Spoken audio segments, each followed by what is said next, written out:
중국에 묶여있던 요소수 수입이 재개되면서 요소수 품귀 사태가 다소 진정될 전망입니다. 국내 자동차의 한 달 사용량을 감안하면 앞으로 2~3개월가량 사용할 수 있는 물량입니다. 지속 가능한 미래를 위한 기업의 역할과 인재 양성을 논의하는 2021 글로벌 인재 포럼이 성황리에 개막했습니다. 이날 행사에서는 이재명 민주당 대선 후보와 윤석열 국민의힘 대선 후보가 각각 당 후보로 선출된 이후 첫 만남을 갖고 인재가 미래라고 한 목소리를 냈습니다. 고 이건희 회장의 유족들이 국가에 기증한 문화재와 미술품을 전시하는 가칭 이건희 기증관이 오는 2027년 서울 종로구 송현동에 세워집니다. 주변에 공원을 조성하고 시민들을 위한 새로운 문화 공간을 만든다는 계획입니다. 홍콩 증시가 중국 정부 규제와 전력난 여파로 불안한 모습을 보이면서 H지수를 기초자산으로 한 주가 연계증권, ELS 투자의 경고 등이 커졌습니다. ELS 상품의 구조상 기준 가격보다 일정 수준 이상 하락하면 상환이 불가능해 투자자들의 손실 우려가 커지고 있습니다. 여러분 안녕하십니까? 대한민국 대표 경제 뉴스 뉴스플러스 시작합니다. 요소수 품귀 사태가 한동안 다시 안정을 되찾을 걸로 보입니다. 오늘 정부가 중국으로부터 요소 수입을 일부 다시 재개하게 됐다고 밝혔는데 자세한 소식 세종시 주재기자 연결해 들어보겠습니다. 한창률 기자 전해주시죠. 네, 국내 기업들이 중국 측과 계약을 완료했지만 수출 중단으로 제동이 걸려있던 요소 18,700톤에 대한 수출 절차가 진행됩니다. 정부는 오늘 다양한 채널로 중국 측과 소통한 결과 우리 기업들의 기존 계약 물량 18,700톤에 대한 수출 절차가 진행될 것임을 확인했다고 밝혔습니다. 이미 오전에 산업용 요소 2,700톤은 선적을 완료한 후 중국 청도항에서 출항했다고 설명했습니다. 이번 요소 물량이 모두 반입된다면 이를 통해 요소수 5만 6천여 톤을 생산할 수 있을 것으로 보입니다. 업계에서는 국내 자동차의 한 달 동안 사용량을 감안하면 앞으로 2~3개월가량 사용할 수 있는 물량으로 보고 있습니다. 베트남에서도 요소 추가 물량 5천 톤을 확보해 다음 달 초에 국내에 들여온다고 정부는 설명했습니다. 일단 정부의 발표대로 중국 측의 수출 절차가 정상대로 진행되고 수입처 다변화가 된다면 국내 요소 수급나 해소에 기여할 것으로 예상됩니다. 국내 보유량을 감안하면 앞으로 3개월까지 물량 문제는 없을 것으로 전망했습니다. 한편 정부는 이번 요소수 사태를 정부가 직접 통제하기 위해 내일 임시 국무회의에서 긴급 수급 조정 조치를 검토합니다. 지난해 마스크 대란 때와 같이 요소수 생산부터 유통, 판매 전 과정을 통제하겠다는 것인데 빠르면 이번 주 내로 곧바로 시행될 전망입니다. 이와 함께 요소 수입 가격 급등 부담을 줄이기 위해 관세율을 내리고 할당 관세 인하 방침도 심의할 방침입니다. 지금까지 세종시에서 전해드렸습니다. 더불어민주당 이재명 대선 후보와 국민의힘 윤석열 대선 후보가 본선 후보 확정 뒤 처음으로 만났습니다. 오늘 한경 글로벌 인재 포럼에 참석한 대선 주자들은 국가 미래 인재 양성을 위한 각자의 철학을 강조했습니다. 첫 소식 신용훈 기자입니다. 우리 사회는 기후 위기를 기반으로 한 신재생에너지, 저탄소 시대로의 전환을 앞두고 있다. 이재명 더불어민주당 대선 후보는 대한민국 경제가 당면한 현상에 대해 이렇게 정의하고 이를 기회 삼아 선도국가로 나가야 한다고 강조했습니다. 우리가 에너지를 투입하고 대대적인 국가의 역할을 통해서 반발짝만 앞서갈 수 있다면 무한한 기회를 누리는 선도적 위치가 될 수 있습니다. 국가가 나서서 신산업을 발굴하고 산업전환의 기회를 만들어줘야 한다는 겁니다.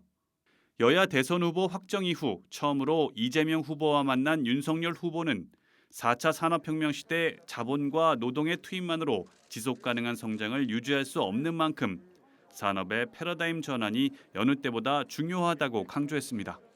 그리고 그 변화를 성공적으로 이끌기 위해서는 핵심 인재를 양성하는 것이 무엇보다 절실하다고 밝혔습니다. 규제와 제도의 혁신도 필요하지만 더 중요한 것이 이런 4차 산업혁명을 이끌 수 있는 이런 사람을 양성해내야 된다. 또 창의적인 인재 육성을 위해 교육이나 제도 역시 이에 맞게 정비할 필요가 있다고 덧붙였습니다. 정의당 심상정 후보는 문명의 진보를 위해 달려온 인류가 성장을 이어가기 위해서는 기후 위기를 극복하는 것이 우선이라며 산업 패러다임과 기업의 경영, 개인의 삶 모두 이 문제 해결을 위해 재구성돼야 한다고 강조했습니다. 사람과 사람 또 사람과 자연이 어우러지는 공존의 사회, 그것이 저는 시대 정신이라고 생각합니다. 경제도 녹색 공존 경제로 그 패러다임이 전환돼야 된다는 게 대전환의 시대, 대선 주자들은 가장 필요한 덕목으로 올바른 정책과 인재 경영을 꼽았습니다. 한국경제TV 신용훈입니다. 우리 경제 구조와 제도 전반을 기후변화 문제에 대응할 수 있게 바꿔야 한다. 기업계와 학계를 대표하는 유력 인사들이 오늘 이렇게 한 목소리를 냈습니다.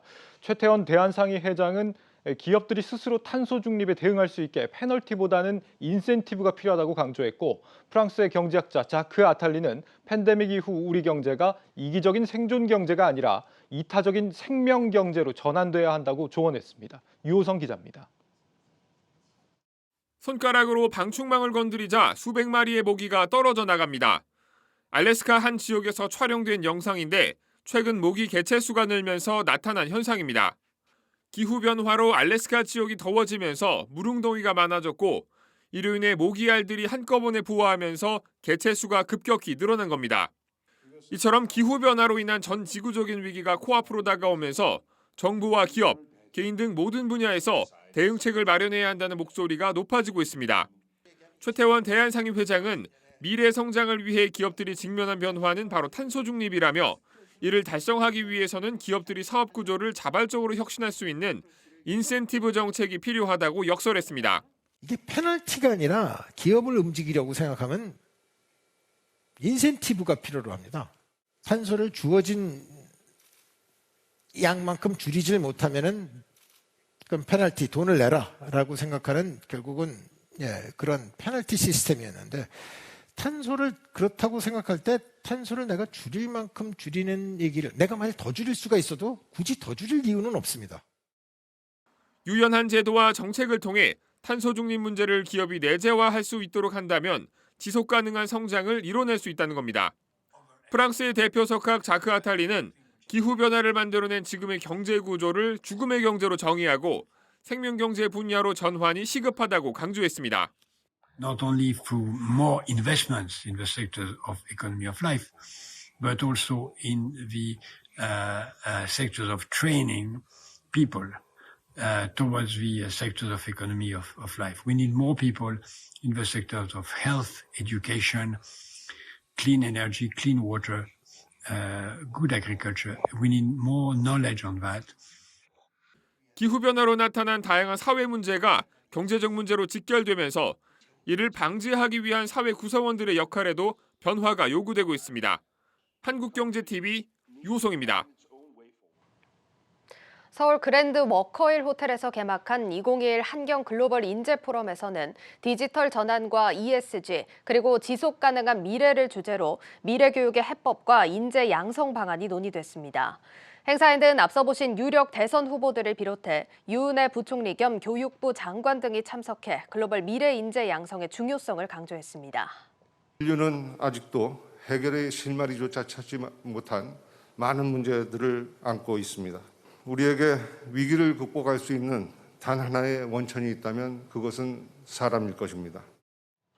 2일차인 내일은 어무종 아시아개발은행 사무총장과 르넬 캐머런 오토데스크 재단 CEO가 연사로 나서 기후변화 대응과 디지털 기술, 비즈니스 회복 탄력성에 대한 특별 강연을 진행합니다.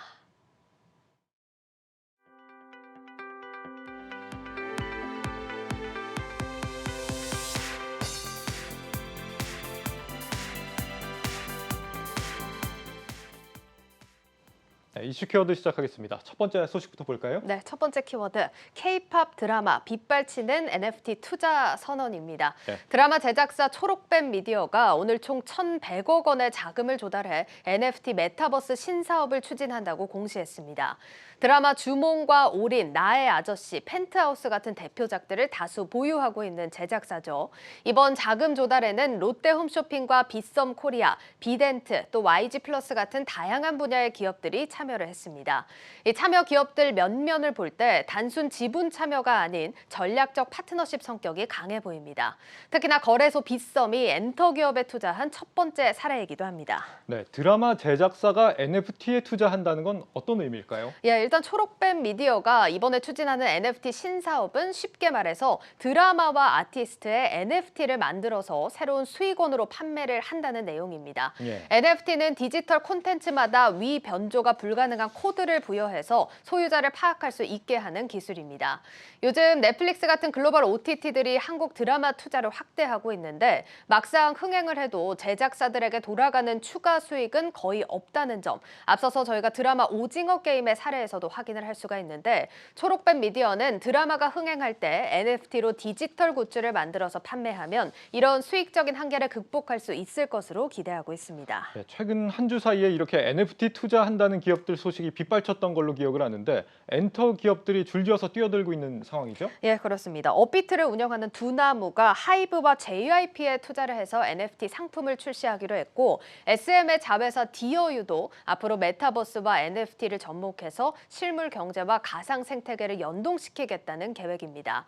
또 이 팬들과 소통하는 플랫폼 디어유 오늘 코스닥 상장 첫날 따상에 직행을 하기도 했습니다. 이렇게 주요 엔터 기업들이 뛰어들면서 앞으로 NFT 시장이 더 뜨겁게 이제 달아오를 거란 그런 기대감이 커지고 있습니다만 아직은 경계하는 시각도 나옵니다. 주로 팬들이 소비를 하게 될 텐데 기존 실물 굿즈에 들어가는 예산 안에서 NFT 굿즈를 소비하게 될 거다 이런 거죠.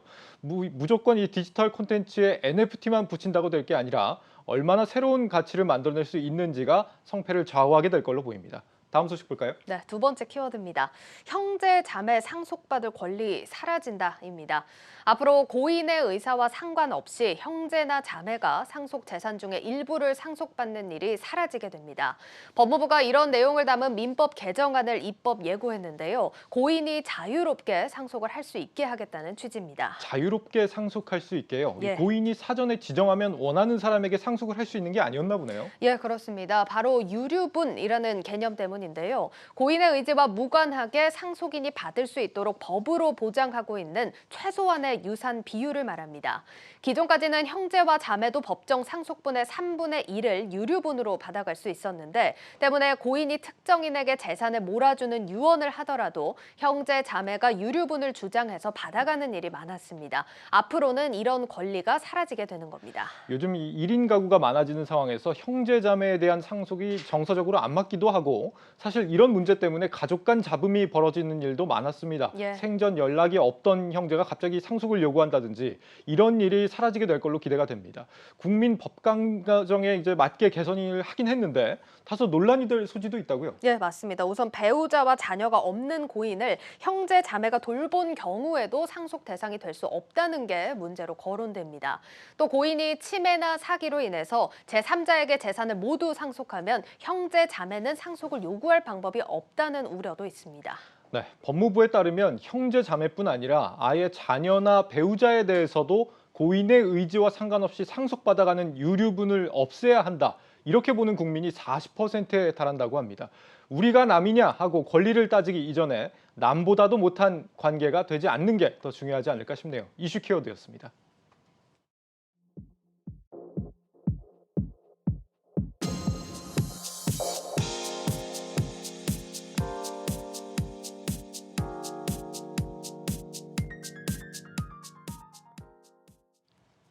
홍콩 증시가 8,800선 아래로 떨어지면서 H지수를 기초자산으로 한 주가 연계증권, ELS 투자의 경고등이 켜졌습니다. 상품 구조상 기준 가격보다 일정 수준 이상 하락할 경우 상환이 불가능하기 때문에 벌써부터 조기 상환이 불투명한 상품들이 나오고 있습니다. 박승원 기자입니다. 올해 3분기까지 홍콩 H지수를 기초자산으로 한 ELS 발행액은 16조 3천억 원. 지수형 ELS 상품 전체의 16%에 달합니다. 발행 규모가 현저히 줄었지만 발행액 기준 상위 5개 기초자산에 포함되는 만큼 여전히 ELS의 단골 투자처입니다. 하지만 올해 2월 최고점을 찍은 홍콩 증시가 중국 정부의 규제와 전력난 등의 여파로 8,800선까지 떨어지면서 ELS 상품에 적지 않은 영향을 미치고 있습니다. 실제 홍콩 H지수를 기초자산으로 활용한 ELS의 미상환 잔액의 경우 지난 3월 말 11조 원에서 10월 말 현재 15조 원까지 늘었습니다. 올해 2월 최고점에 ELS에 투자했다면 발행 6개월 뒤 주가가 최초 기준 가격의 90에서 95% 이상을 기록해야 하는 조기 상환 기준을 만족하지 못해 상환이 미뤄졌을 가능성이 높습니다. 더 큰 문제는 향후 홍콩 증시를 둘러싼 전망이 밝지 않다는 데 있습니다. 중국 정부의 빅테크와 부동산 기업들에 대한 규제가 계속되면 홍콩 H지수의 변동성은 더욱 확대될 수 있습니다. 현재의 홍콩 H지수가 20% 더 하락한 6,300대까지 떨어진다면 원금 보전이 어려워진다는 우려의 목소리가 나오는 배경입니다. H가 들어갔던 편입됐던 ELS 같은 경우는 대부분 다 지금 상환이 안 되고 수년이 되고 있는 그런 상황입니다. 지금 기준으로 봤을 때 한 20%더 내려가야 대량 낙인 사태가 발생하면서 좀 굉장히 심각한. 조기 상환 불발에 원금 손실 우려까지 나오고 있는 홍콩 H지수 ELS. 전문가들은 홍콩 증시의 변동성 확대 우려가 여전한 만큼 자신이 가입한 ELS의 원금 손실 조건을 꼼꼼히 따져봐야 한다고 조언합니다. 한국경제TV 박승원입니다. 카카오페이와 SK바이오사이언스 같은 대형 IPO 종목들이 잇따라 흥행하면서 상장 전에 미리 주식을 살 수 있는 장외 거래 시장이 주목을 받고 있습니다. 증권업계 역시 자체 비상장 주식 거래 플랫폼을 확대하면서 치열한 경쟁을 예고했습니다. 정희영 기자입니다. IPO 대여들이 연이어 흥행에 성공하며 비상장 주식에 대한 관심이 급증하고 있습니다. 공모주 청약으로는 배정되는 물량이 미미해 상장 이전에 장외에서 해당 주식을 미리 매수해두려는 수요가 늘어나고 있기 때문입니다. 금융투자협회에서 운영하는 장외 거래 시장인 KOTC의 시가총액은 약 33조 원으로 연초 대비 2배가량 급증했습니다. IPO 종목에 대한 인기가 커지고 있는데 개인 투자자들은 이 공모주 청약을 통해서 많은 물량을 배정받을 수가 없었습니다. 프리-IPO 시장에서 투자를 통해서 높은 기대 수익을 얻으려는 잠재 수요가 커진 점이 장외 시장이 활성화된 가장 큰 원인이라고 생각이 들고요. 이처럼 장외 주식 거래에 대한 높은 관심에 증권업계가 자체적으로 운용하고 있는 비상장 주식 거래 플랫폼 역시 빠르게 성장하고 있습니다. 삼성증권과 두나무가 함께 지난 2019년 11월 출시한 증권플러스 비상장이 대표적입니다. 이 플랫폼에서 거래가 가능한 종목 수는 5,900여 개에 육박해 146종목을 거래할 수 있는 KOTC 대비 압도적으로 많아 다양한 선택이 가능합니다. 이렇다 보니 회원 수는 연초 30만 명에서 지난 9월 말 기준 2배 넘게 성장한 70만 명에 달합니다. 신한금융투자와 PSX가 협업해 지난해 12월 출시한 서울거래소 비상장은 비바 리퍼블리카부터 야놀자, 마켓컬리 등 IPO를 앞둔 유니콘 기업을 포함해 400여 개 종목을 거래할 수 있습니다. 서울거래소 비상장은 연초 월간 활성화 이용자 수가 10만 명에서 지난달 기준 30만 명까지 3배가량 폭증했습니다. 이 밖에도 코스코미 하나은행과 하나금융투자와 함께 출시한 비마이 유니콘, 유한타증권의 비상장 레이더, 코리아에셋투자증권의 네고스탑 등 증권업계가 출시한 장외거래 플랫폼들이 계속 늘어나고 있습니다. 여기에 비상장 주식 매매 수요가 급증하면서 다른 대형 증권사들도 장외 주식 서비스 진출에 박차를 가하고 있습니다. KB증권은 제휴업체를 선정해 장외 주식 거래 플랫폼 출시를 검토하고 있는 상황. NH투자증권 역시 플랫폼 출시에 앞서 함께 공동 출시할 협력업체를 물색하고 있습니다. 저희 회사는 이제 비상장 주식 거래에 대한 개인 고객들이 관심이 많은 걸로 알고 있습니다. 내년 상반기 출시를 목표로 비상장 주식 거래 플랫폼 업체와 서비스 출시 논의 중에 있습니다. 저희는 앞으로도 고객의 니즈에 맞춰 다양한 서비스 제공을 위해 노력하겠습니다. 거래 플랫폼 출시뿐 아니라 비상장 주식에 대한 설명회나 분석 보고서 같은 리서치 부문 확대에도 박차를 가하고 있는 만큼 증권사들의 장외 시장 거래 서비스 경쟁은 보다 치열해질 전망입니다. 한국경제TV 정희영입니다.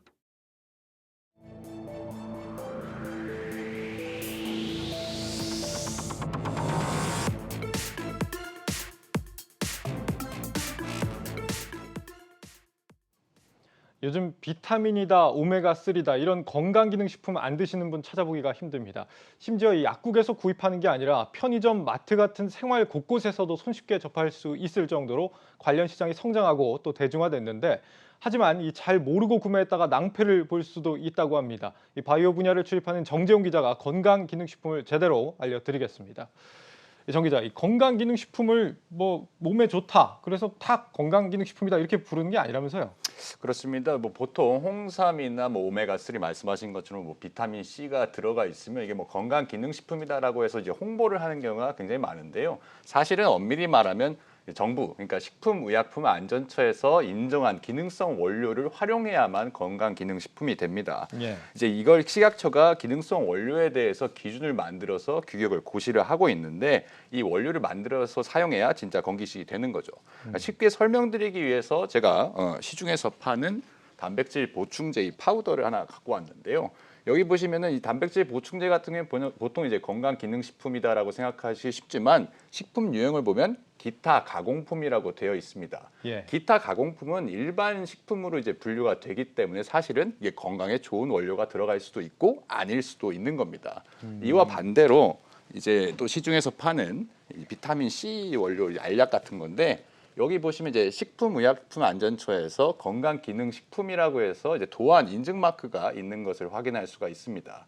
이 경우에서는 이제 식약처에서 인증한 기능성 원료를 사용해서 조금만 만든 더 들어봐 주시겠어요? 건강기능식품이다라고 볼 수 있겠습니다. 이게 사실 제품 홍보가 아니라 네. 이 인증 마크를 보여드리려고 여러분께 보여드린 겁니다. 건강기능식품이라는 마크가 붙어 있네요. 그렇습니다. 건기식은 이제 건강기능식품에 관한 법률에 따라서 생산부터 유통까지 이제 소비자 이제 관리가 좀 됩니다. 소비자 예. 이상 사례까지 정부가 관리를 하기 때문에 일반 식품에 비해서 좀 더 깐깐하게 관리가 된다 이렇게 보면 될 것 같습니다. 건강에 도움이 된다고 다 건기식이 아니라 정부가 정한 기준에 맞아야 된다 이런 겁니다.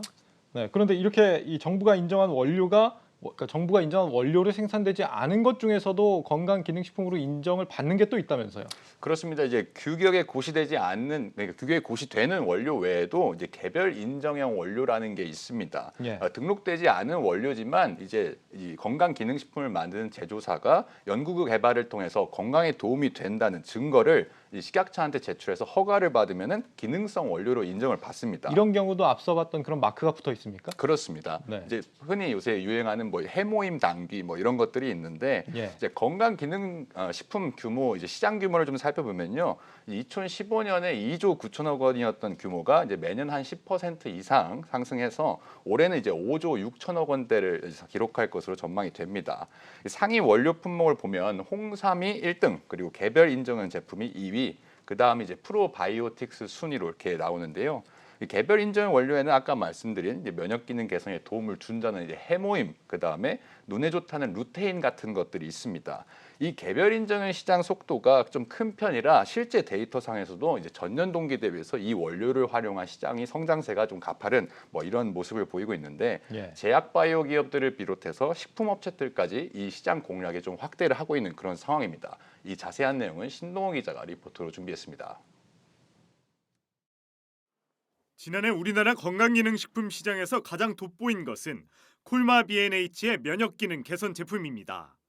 홍삼에 이어 단일 품목으로는 가장 많이 팔린 제품으로 식약처로부터 개별 기능성과 안정성을 인정받은 개별 인정형 원료로 만든 것이 가장 큰 특징입니다. 국내 면역 관련 제품 중에 대한민국 제1호 면역 기능 개선에 도움을 줄 수 있는 개별 인정형 제품입니다. 저희들만의 다당체 기술이 포함되어 있습니다. 그러한 제재 기술이 들어갔기 때문에 어떤 그 제품의 성능에 있어서 훨씬 더 업되는 그러한 제품으로 발전된 것이죠.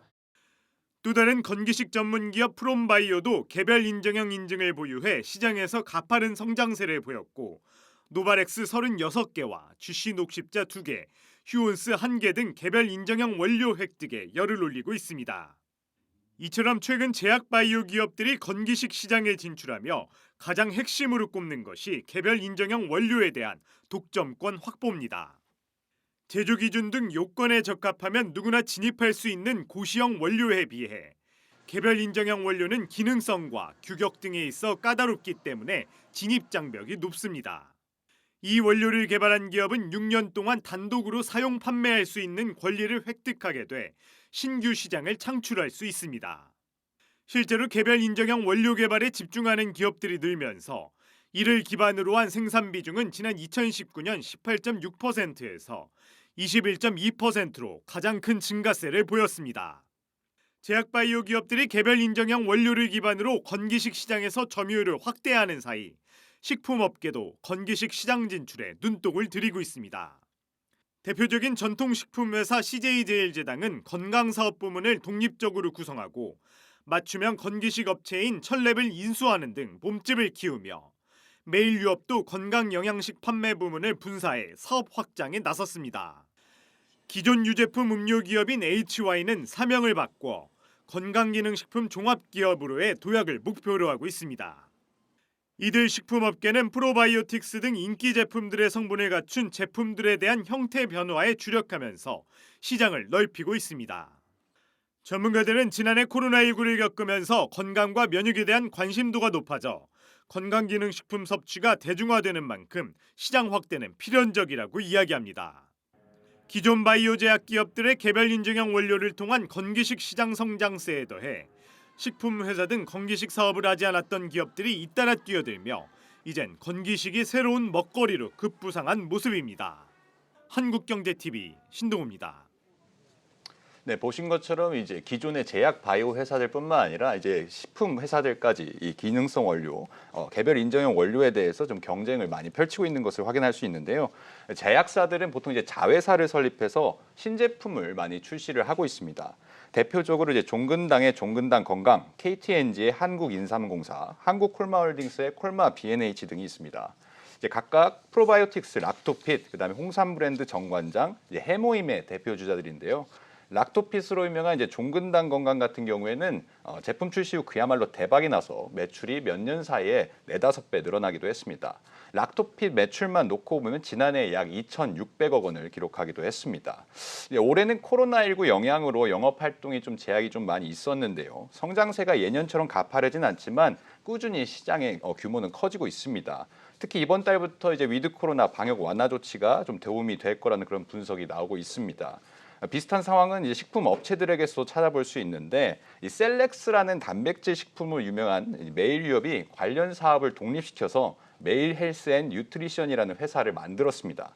제품 출시 3년 만인 올해는 목표 매출 850억을 넘어서 연매출 1,000억 원대를 노리고 있습니다.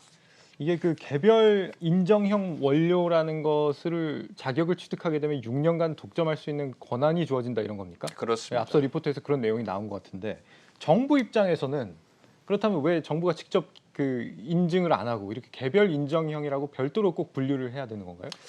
앵커가 이제 말씀하신 것처럼 뭐 정부에서 여러 가지 제품들을 막 다 인정을 해주면 좋지만은 사실은 이 정부 자체가 원료를 개발하는 게 아니기 때문에 제조사가 어떤 내가 신원 건강 기능식품을 만든다고 했을 때는 그쪽에서 우리 연구 제품을 봐주십시오 하고 정부가 이거에 대해서 허가를 내주는 개념이라고 보시면 되고요. 네. 기존에 이제 많았던 뭐 홍삼이나 프로바이오틱스 이런 것들은 규격이 고시가 돼 있기 때문에 그런 한에서 이제 원료를 인정을 하고 있는 겁니다. 네. 지금도 물론 이제 다양한 건강기능식품들이 있긴 한데 앞으로 종류가 더 다양해질 걸로 기대가 된다고 합니다. 관련 규제가 풀렸기 때문이다라고 하는데 어떤 게 달라졌다는 거예요? 그렇습니다. 이제 지난 9월이었는데요. 일반 식품과 이제 건기식을 묶어서 판매하는 이른바 융복합 건기식이 규제 실증 특례 사업에 이제 선정됐습니다. 네. 융복합 건기식이라는 것은 쉽게 말해서 우리가 이제 홍삼 음료 뚜껑을 땄는데 그 뚜껑에 비타민 C가 있는 이런 제품입니다. 앞서 그 건기식은 이제 정부의 약간 까다로운 규제를 받아야만 된다고 했잖아요. 예. 일반 식품을 만드는 곳에서 이제 건기식을 제공받아서 같이 제조하는 게 사실 불가능했습니다. 따로따로 만들었어야 된다는 거죠. 이번 실증 특례 사업에서는 이제 CJ제일제당과 HY 한국야쿠르트죠. 예. 메일유업 등 6개사가 참여했고 향후 2년 동안 이제 시범 사업을 벌이게 됩니다. 해서 시장에서는 조금 더 다양한 제품들이 앞으로 나올 수 있다 이런 가능성이 나오는 거죠. 앞으로 이렇게 제품 종류가 많아지게 된다면 그만큼 더 믿을 만한 제품인지 아닌지 소비자 입장에서는 구분이 더 힘들어질 수도 있겠습니다. 더 안전하게 건기식을 구매하는 팁이 있다고 한다면 어떤 게 있을까요? 그렇습니다. 사실은 이제 건강이라고 포장되어 있기 때문에 뭐 시중에서도 시청자 여러분께서 많이 보셨겠지만 뭐 건강식품입니다 하고 홍보를 많이 하잖아요. 예. 사실은 좀 깐깐하게 보실 필요가 있습니다. 최근에 어떤 일이 있었냐면 이제 남극 크릴 오일 제품이 다이어트에 좋다 뭐 이렇게 얘기가 나와서 하지만 이 크릴 오일 자체는 식약처가 인정한 아까 말씀드린 기능성 원료가 아닙니다. 시중에 나와 있는 크릴 오일 제품은 다 일반 식품인데 이걸 다 건강기능식품이라고 판매해서 허위 과대 과장 광고로 제재를 받기도 했고 100% 크릴 오일 함유라고 했는데 알고 보니 일반 기름을 섞어 판 그런 사례도 식약처로부터 계속 적발이 되고 있습니다. 이제 건강에 직결되는 사안인 만큼 우선적으로 식약처가 인정한 건기식인지 소비자가 좀 꼼꼼히 체크해봐야 하는데 오프라인으로 구매한다면 아까 제가 보여드린 것처럼 식약처에 인증 마크가 있는지 이제 확인을 해야 됩니다. 그리고 온라인으로 구매할 때는 이제 식약처가 운영하는 식품안전나라 사이트가 있는데 거기에 접속하시면은 이제 제품명을 검색해서 이게 건기식인지 아닌지 다 오게 됩니다.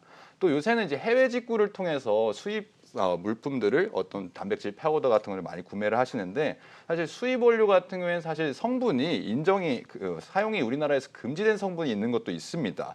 이제 정식 통관을 거치면 수입 업체의 원재료명이 한글로 표시되기 때문에 그걸 확인해도 되고요. 그리고 수입 제품, 수입 식품 정보마루에서 따로 검색을 통해서 확인을 할 수도 있습니다. 네, 정재훈 기자와 함께했습니다. 잘 들었습니다.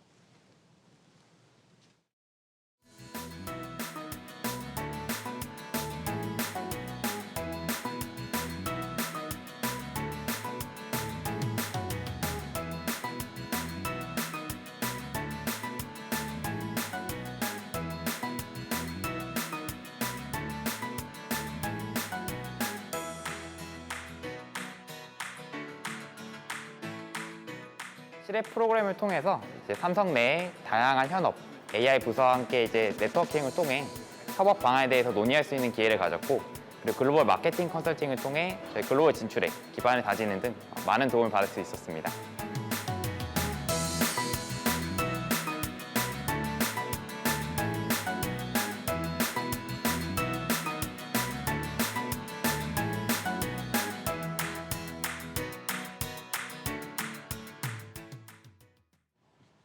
인터넷 전문 은행들이 올해 중저신용자들에 대한 대출 목표치를 채우기 어려울 걸로 보입니다. 연말까지 시간도 얼마 남지 않은 데다 정부가 대출 한도를 틀어막으면서 확대가 쉽지 않은 겁니다. 상황이 이런데도 중저신용자 대출을 더 늘리라는 당국의 압박은 계속되고 있습니다. 김보미 기자입니다. 중저신용자들을 위한 대출을 늘린다는 취지 아래 설립된 인터넷 전문은행. 이들은 올해 연말까지 각자가 내건 중금리 대출 목표치를 맞춰야 합니다. 카카오뱅크가 20.8%, K뱅크가 21.5%, 그리고 토스뱅크가 이보다 훨씬 더 많은 34.9%입니다. 하지만 현재 성적표를 보면 연말까지 목표 달성은 다소 빠듯하지 않겠냐는 전망이 나옵니다. 은행별로 약 6에서 7%씩 더 끌어올려야 하는데 이 과정이 쉽지 않은 데다 시간도 얼마 남지 않았기 때문입니다.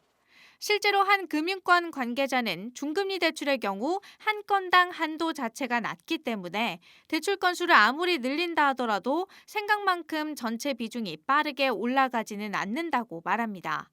고액 신용자 대출 중단, 중금리 대출 이자 지원 등 갖가지 노력을 기울이고 있지만 일정 부분 한계가 있을 것이라는 설명입니다. 여기에 토스뱅크는 대출 한도 소진으로 아예 올해 영업을 중단한 상황. 이런 가운데 금융권에서는 올해보다 내년이 더 큰 부담으로 다가올 것으로 보고 있습니다. 전체 가계대출 파이는 줄이면서도 중금리 대출은 늘리고 이 가운데 건전성까지 관리해야 하는 삼중 과제를 떠안고 있기 때문입니다. 특히 내년의 경우 가계대출 증가율은 올해보다 2%포인트 더 줄여야 되는데 중금리 대출 목표치는 올해보다 최대 7%포인트가량 더 끌어올려야 합니다. 금융당국은 목표를 미달한다고 해서 곧바로 페널티를 주는 것은 아니라는 입장입니다.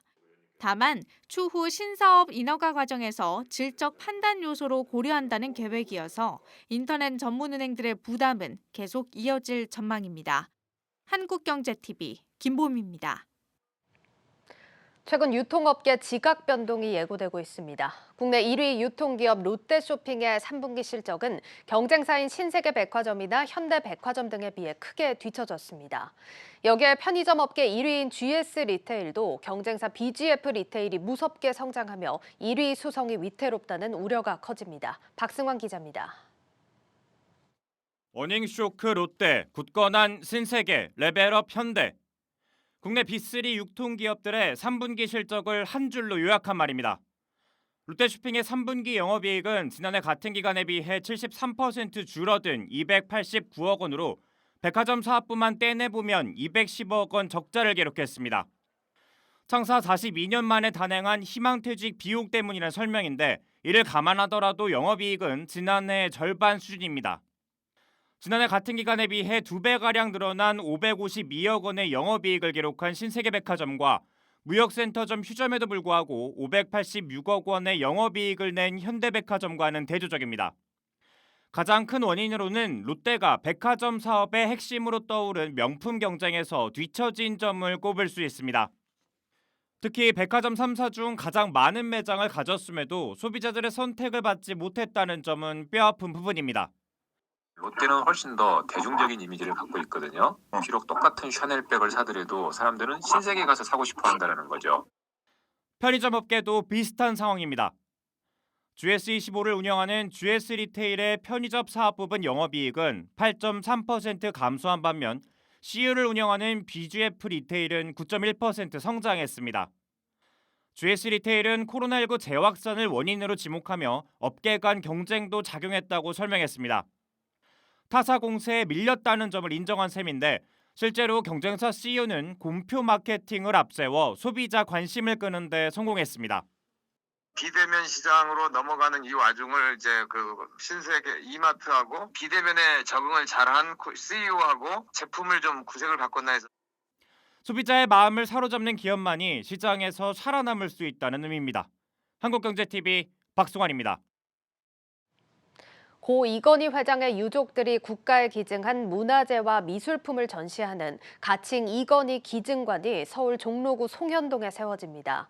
이 회장이 남긴 유산들을 한 곳에 모아 전시하게 되는데 주변 일대를 공원으로 조성해 시민들을 위한 새로운 문화 공간으로 거듭날 전망입니다. 김민수 기자입니다. 고 이건희 회장이 남긴 국보급 문화재와 미술품들을 보존하고 전시하기 위한 기증관 건립 부지로 서울 송현동이 최종 결정됐습니다. 마지막까지 서울 용산과 경쟁했지만 송현동 부지가 정치, 경제, 문화의 중심지에 있고 인근에 박물관과 미술관들이 있어 보다 많은 사람들이 찾을 수 있다는 점이 고려됐습니다.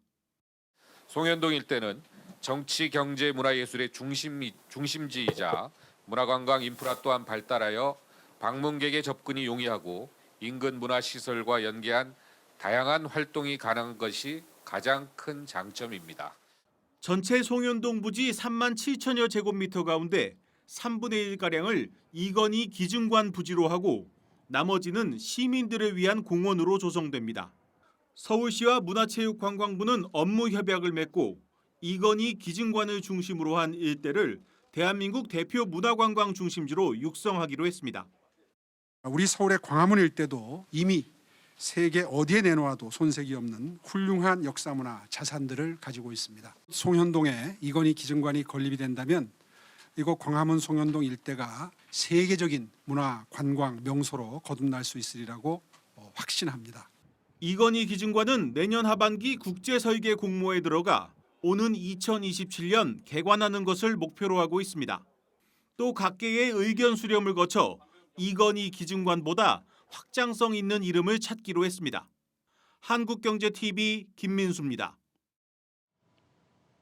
이자와 수수료로 먹고 살던 금융회사들이 요즘 데이터라는 새로운 수익원을 만들어내기 시작했습니다.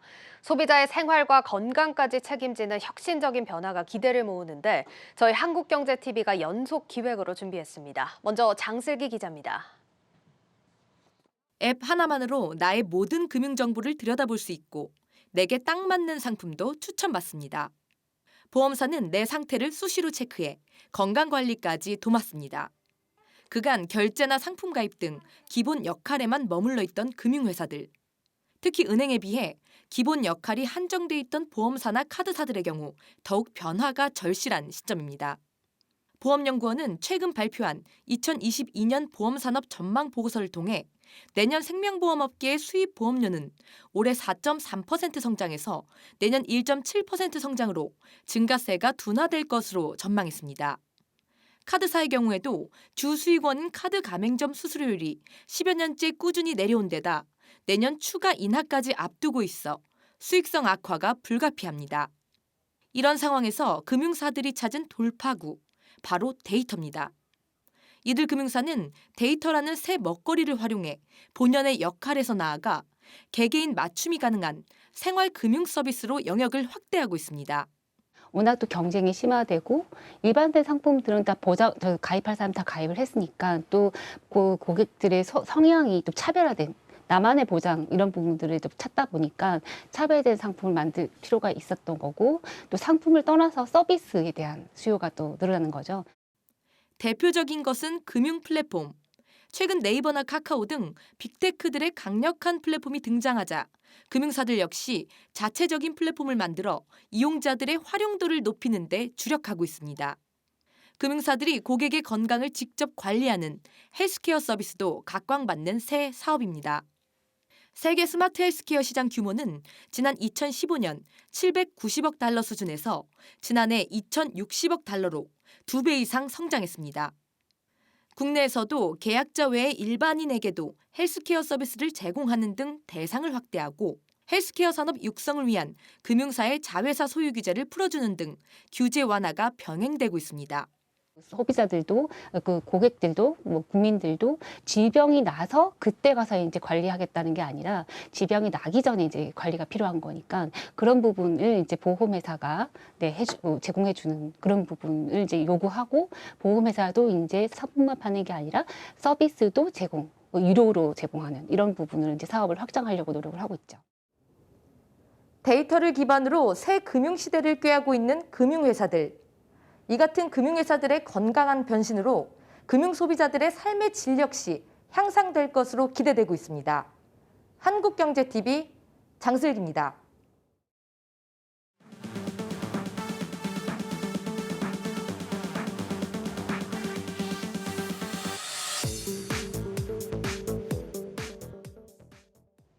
김보미의 뉴스카페 김보미 기자 나와 있습니다. 김 기자, 오늘은 어떤 소식 준비되어 있죠? 네, 첫 번째는요. 최근 들어서 미국 증시가 연일 사상 최고치를 경신하면서 랠리를 이어가고 있잖아요. 네. 반면에 우리 증시는 계속해서 또 코스피 3,000선 아래에서 좀 지지부진한 모습을 나타내고 있는데 아마 동학개미 투자자들로서는 그야말로 속이 답답하실 겁니다.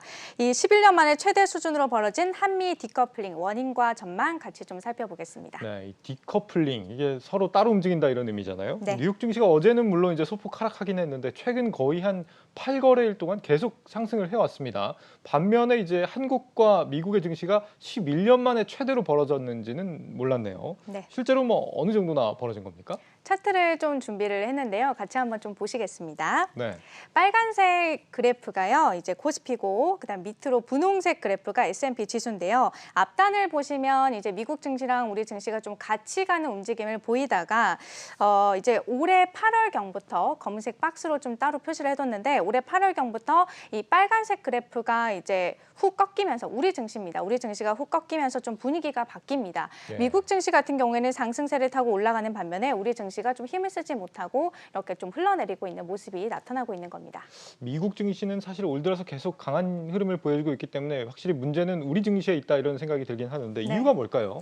일단 증권가에서는요. 글로벌 공급망 이 병목 현상에 따른 충격의 차이에서 이유를 찾고 있습니다. 네. 똑같은 글로벌 공급망 이슈지만 우리나라 증시와 그리고 또 미국 증시가 받는 충격의 크기가 다르다라는 건데요. 실제로 이 글로벌 공급망 이슈와 밀접한 관련이 있는 IT나 그리고 자동차 또 경기 민감 업종의 비중을 살펴보면 미국 S&P에서는 그 해당하는 기업들이 28.8%인 반면에 네. 우리나라 증시에서는 절반을 넘어서는 것으로 나타났습니다. 그리고 이거는 사실 시총 상위 기업들로 비교해 보면 더 직관적으로 좀 알 수가 있는데요. 코스피부터 좀 살펴보면 삼성전자 그리고 하이닉스 또 뭐 LG화학, SDI, 현대차, 기아차 등과 같은 이 반도체와 배터리, 차량 등과 같은 이 수출 의존도가 높은 기업들이 상위에 좀 대거 포진해 있는 것을 보실 수가 있죠. 네. 반면에 미국 증시에서는요. 마이크로소프트나 또 알파벳, 메타 등과 같은 글로벌 공급망 이슈에서 비교적 자유로운 기업들이 눈에 띕니다.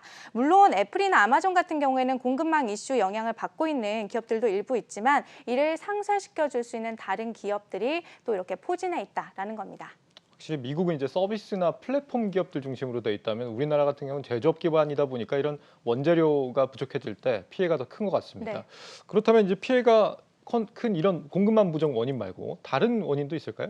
중국 경제 영향력에서 또 찾는 시각도 있습니다. 네. 미국 증시가 대체로 소비자 중심의 기업 비중이 높다라고 한다면 우리 증시는 이제 수출 의존도가 높은 기업 비중이 높은데요. 특히 중국에 대한 의존도가 높습니다. 지난해 기준으로 봤을 때 대중국 수출액은 전체 수출 총액의 4분의 1을 넘습니다. 그 다음이 미국으로 14.5%거든요. 그런데 이런 상황에서 중국 경제가 휘청인다? 그러면 우리나라도 당연히 영향권에 들 수밖에 없겠죠. 네. 결국 우리 시장이 이 중국 시장을 따라 같이 흔들리면서 미국과는 더 멀어졌다는 겁니다. 그래프를 좀 준비를 했는데요. 같이 한번 보시면 여기에서는 빨간색이 코스피고 그리고 파란색이 중국 상해 종합지수인데요. 실제로 이 중국 증시와 커플링되고 있는 시점 여기 역시 검은색 박스로 표시를 해뒀는데 그러네요. 이 시점이 9월 말부터입니다. 그리고 이때 중국은 최악의 전력난과 헝다 위기로 악재가 하나둘 터지던 시기였습니다. 중국에 대한 의존도가 높다는 점, 또 다른 원인도 있을까요? 네, 외국인 수급 약화에서 이유를 찾기도 합니다. 글로벌 경제 불확실성이 확대되면서 우리나라뿐만이 아니라 신흥국 전반에 대한 경계감이 좀 확대가 되고 있고 미국 연준의 테이퍼링 그리고 향후 미국 금리 인상에 대한 기대감 등으로 인해서 달러 선호 현상이 두드러지면서 이 우리나라뿐만 아니라 신흥국 전반에서 외국인 투자자들의 수급이 약화됐다라는 분석도 있습니다. 네, 확실히 좀 불확실성이 커지면 안전자산으로 몰리게 돼 있죠. 네. 여러모로 우리 증시가 좀 사정이 좋지 않은 것 같은데 그렇다면 뭐 이 디커플링 앞으로 어떻게 될 걸로 예상이 됩니까? 사실 그동안 우리 증시와 그리고 미국 증시 그리고 또 중국 증시와의 관계는요. 이게 같이 갔다가 또 멀어졌다가 붙었다가 이거를 반복해 왔습니다. 미국 증시와의 어떤 디커플링이 심화됐다면 또 언젠가는 다시 커플링으로 붙어서 갈 수 있다라는 의미로도 해석을 할 수가 있습니다. 다만 문제는 그 시기가 언제냐가 될 텐데요. 증시 전문가들의 연내 해소는 힘들 것이라는 전망에 무게를 싣고 있습니다. 그리고 선결 과제로 중국의 경기 회복, 글로벌 공급망 병목의 해소, 또 에너지 가격의 진정 등을 꼽고 있는데요. 디커플링 해소 시점으로는 빠르면 내년 1분기 말, 또 늦어지면 상반기 말이라는 분석들이 나오고 있습니다. 사흘 전에 시진핑 중국 국가주석이 이 전력 공급 정상화를 선언하면서 장기 집권을 위한 민심 다독이기에 나서고 있지만 헝다 사태는 여전히 진행형이라서 아무리 빨라도 내년 3월 양해까지는 조금 더 지켜봐야 된다라는 겁니다. 사실 양해에서 또 중국 경기 부양책들이 대거 쏟아지거든요. 네. 그리고 에너지 가격 같은 경우에도 올 겨울에 이제 유럽 지역의 강추위가 예상이 되고 있기 때문에 또 이로 인해서 또 한 번 에너지 가격이 크게 급등할 수가 있어서 일단은 겨울이 지나봐야 된다라는 분석들이 나오고 있습니다. 중국 상황에 달렸다는 말이 되겠네요. 정말 뭐 미워하려고 해도 또 미워할 수만은 없는 그런 네, 중국인 것 맞습니다. 같습니다. 두 번째 이슈 살펴볼까요? 네, 두 번째는요. 올해 해외 주식 투자로 이렇게 웃고 계실 서학개미 투자자분들을 위한 컨텐츠를 준비를 해봤습니다. 간혹 바로 울고 있는 사람도 있긴 하겠지만 네. 앵커인가요? 뭐 저라고 말은 안 하겠습니다. 네, 바로 해외 주식 양도소득세인데요. 연말까지 이제 2달 정도 남았기 때문에 지금부터 슬슬 준비를 하셔야 되거든요. 네. 그래서 오늘은요, 이 3초 만에 해외 주식 양도소득세를 계산하는 방법 여러분들과 같이 좀 나눠보겠습니다. 저는 이 세금 들어도 어렵던데 3초 만에 해결이 된다고요. 네. 기대가 됩니다. 오늘은 무슨 뭐 일타 강사 같은 느낌이네요. 네, 필기 좀 그런데 하세요. 알겠습니다. 네. 필기를 좀 지금부터 해보고 네. 지금 뭐 신고 납부 기간이 사실 내년 5월부터라면서요. 근데 지금 벌써부터 준비를 해야 되는 겁니까? 네, 앵커가 말씀하신 것처럼 이 해외 주식 양도소득세를 신고하고 납부하는 기간은 내년 5월 1일부터 5월 31일까지가 맞습니다. 네. 그런데 세 부과 대상이요. 올해 해외 주식 매매 차익입니다. 올해 1월 1일부터 12월 31일 안에 결제가 완료가 된 해외 주식 매매 차익에 대해서 세금을 부과한다라는 거죠. 사실 우리 모두는 이왕이면 세금을 좀 덜 내고 싶잖아요. 그러려면 내가 투자하고 있는 종목 중에서 어떤 걸 연말까지 좀 먼저 팔아야 하는지 그리고 또 어떤 걸 내년까지 들고 가야 할지 지금부터 이제 슬슬 그림을 그려 나가셔야 합니다. 그래서 조금 일찍 이 내용을 가지고 온 겁니다. 그렇다면 바로 좀 내용을 살펴보겠습니다. 해외 주식 양도소득세 어떻게 계산하는 거죠? 네, 자료를 준비를 했는데요. 같이 보시면서 좀 얘기를 해보겠습니다. 예. 해외 주식 양도소득세 계산법인데요. 종목별로 내가 판 가격에서 내가 산 가격을 뺍니다. 이게 양도가액 빼기 취득가액이고 네. 이게 한마디로 수익이죠. 그리고 여기에서 필요 경비를 한 번 더 뺍니다. 거래 수수료나 양도세 신고 비용 등과 같은 비용을 한 번 빼주고 나면 녹색으로 된 양도 차익이라는 게 계산이 되고요. 그런데 여기에서 이제 1년에 250만 원까지는 또 공제를 해주거든요. 네. 그래서 250만 원을 한 번 더 빼줍니다. 그렇게 되면 이제 과세 표준이라는 게 나오게 되는데 여기에서 이제 세율 22%를 곱하게 되면 해외 주식 양도소득세가 계산이 되는 겁니다. 그러니까 이제 수익을 네. 250만 원까지는 공제를 해주고 그 이상에 대해서는 22% 세금을 뗀다 이거잖아요. 맞아요. 별로 어렵지 않은 거를 너무 네. 좀 어렵게 설명한 것 같다는 느낌이 좀 드는데요. 그런가요? 그렇게 보이시겠지만 사실 이게 다 또 계획이 있습니다. 이렇게 네. 설명한 이유가 있는데 여기에서 몇 가지 알고 계셔야 할 부분들이 있거든요. 일단 좀 살펴보면 첫 번째는 해외 주식 양도소득세는 손익통산이 가능하다라는 점입니다. 내가 투자한 종목이 여러 개일 때 어떤 건 손실을 받고도 어떤 건 또 이익을 받고 이렇게 섞여 있기도 하잖아요. 예. 그러면 이거를 다 합해서 최종 양도 차익을 구한 다음에 이제 계산을 한다라는 겁니다. 좀 예를 들어서 볼까요? 예. 네. 요 자료가 아니고 다른 자료인데요. 네, 맞습니다. 예를 들어서 보면 만약에 테슬라로 이제 제가 700만 원의 수익을 얻은 거예요. 네. 그리고 애플로도 100만 원을 벌었어요. 그런데 안타깝게 이제 모더나로 인해서 300만 원 손실을 봤단 말이죠. 요거는 이제 다 매도를 해서 이미 이제 실현을 한 겁니다. 그렇게 되면 내가 이제 합산했을 때 총 500만 원의 이익을 보게 된 거죠. 예. 그러면 이게 최종 양도 차익이라는 겁니다. 여기에서 이제 250만 원 공제하는 거를 빼주고 거기에다가 세율을 곱하는 거죠. 그러니까 올해 안에 수익이 난 주식을 팔 때 이왕이면 좀 손절할 수 있는 필요가 있는 주식이 있으면 같이 하면은 조금 더 세금을 아낄 수 있다 이런 말이 되겠네요. 네, 맞습니다. 네.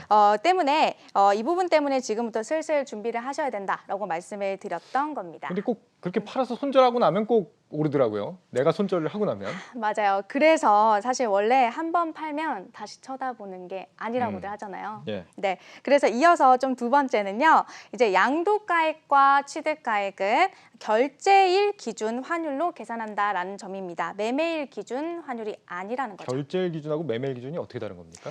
보통 우리가 매매 주신분을 하고 나면 실제 결제가 이루어지는 거는 이제 또 며칠 더 지나야 결제가 이루어지잖아요. 네. 미국 같은 경우에는 매매 후 3일 뒤에 결제가 되는데 이때 실제 결제가 완료가 된 날에 환율을 기준으로 세금이 정해지게 된다라는 겁니다. 네, 이게 지금 시간이 없으니까 우리가 두 가지만 딱 알아보고 끝을 내죠. 네. 지금 뭐 앞서서 3초 만에 세금 계산하겠다 했는데 지금까지 나온 내용 보면 3초 만에는 안 될 것 같습니다. 네.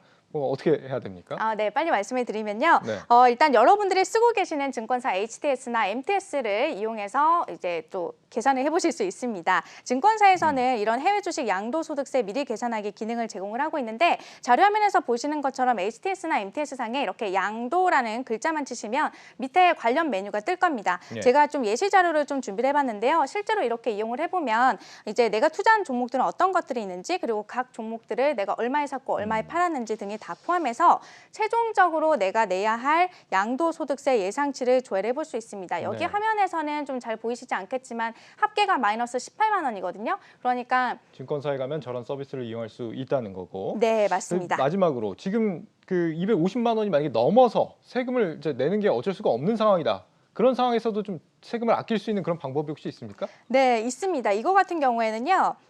잠시만요. 네. 마지막 질문입니다. 네, 맞습니다. 네, 요거 같은 경우에는 수익 실현 금액을 연금 저축이나 그리고 또 IRP 계좌에다 입금을 하는 방법이 있습니다. IRP 계좌요? 네, 계좌에 입금만 해도 이제 또 세액 공제 혜택을 받을 수가 있거든요. 요거 같은 경우에는 연 700만 원까지는 연말 정산을 통해서 16.5% 세액 공제를 해주기 때문에 이 부분도 좀 고려를 해보시는 게 좋겠습니다. 네, 김보미 기자와 함께했습니다. 잘 들었습니다.